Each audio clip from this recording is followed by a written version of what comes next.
সর্বশেষ যেই মানুষটাকে জান্নাতে দেওয়া হবে, আল্লাহ পাক রব্বুল আলামিন ওই বান্দাকে, ফেরেশতাদেরকে বলবেন আমার ওই বান্দাটাকে জাহান্নাম থেকে বের করে জান্নাত এবং জাহান্নামের মাঝখানে রেখে দাও। ফেরেশতারা তাকে জাহান্নাম থেকে বের করে জান্নাত এবং জাহান্নামের মাঝখানে রেখে দিবেন। জান্নাত এবং জাহান্নামের মাঝখানে রাখার পর ওই বান্দাটা প্রচুর ভাবে কান্না শুরু করে দিবে, অঝর নয় কান্না শুরু করে দিবে। আল্লাহ পাক রব্বুল আলামিন ডাক দিয়ে বলবেন, বান্দারে, হাজার হাজার বছর তুমি জান্নাত জাহান্নামের আগুনের মধ্যে তুমি পুরলে, সেই কষ্ট থেকে তো তোমাকে মুক্তি দিয়ে জান্নাত আর জাহান্নামের মাঝখানে রাখলাম, ওই কষ্ট থেকে তো তুমি বেঁচে গেলে, তারপরেও তুমি কান্না করো কেন?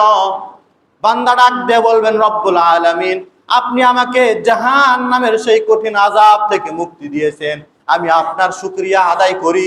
তবে কথা হলো, আমি এখান থেকে জান্নাতের ঘ্রাণ পাচ্ছি, সুবাস পাইতেছি, কিন্তু জান্নাতটাকে দেখতে পাচ্ছি না।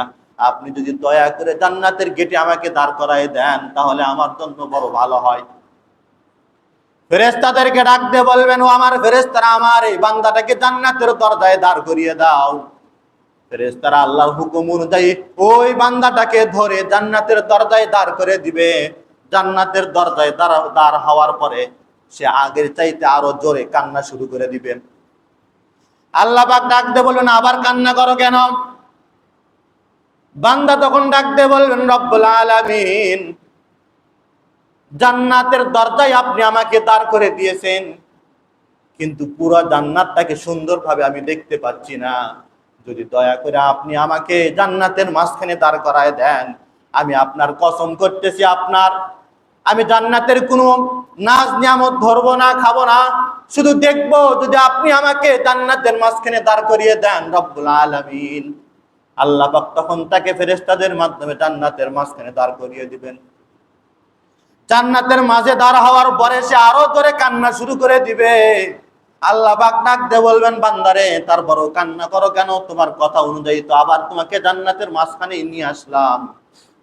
বান্দা তখন ডাক দিয়ে বলবে, রব্বুল আলামিন, আপনি আমাকে আপনার দয়ায় আমাকে জান্নাতের মাঝখানে রেখে দিয়েছেন, জান্নাতটাকে আমি দেখতে পাচ্ছি। রব্বুল আলামিন, আপনার কাছে আমি চাইতেছি, আমাকে আর এই জান্নাত থেকে বের করে দিয়েন না।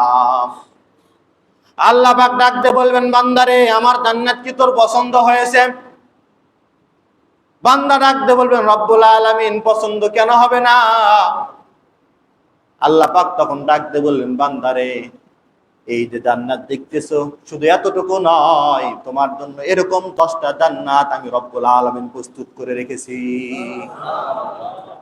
আল্লাহ পাক রব্বুল আলামিন সবচেয়ে ছোট জান্নাত দিবেন যে ব্যক্তিকে, তার জান্নাতটা কত বড়? পুরা পৃথিবীর চেয়ে 10 গুণ বড়। তাহলে আমরা কি সেই জান্নাত পেতে চাই? আল্লাহ পাকের কাছে আমরা চাই জান্নাতুল ফেরদাউস। কি চাই? জান্নাতের স্তর আছে না নাই? জাহান্নামের স্তর আছে না নাই? যে যেমন আমল করবে জান্নাতে যাওয়ার পর, প্রথমে তো তার থেকে হিসাব নেওয়া হবে। হিসাব নেওয়ার পর তার আমল কতটুকু, এই আমল অনুযায়ী তাকে জান্নাতের বিভিন্ন স্তর আছে, স্তরে তাকে রাখা হবে।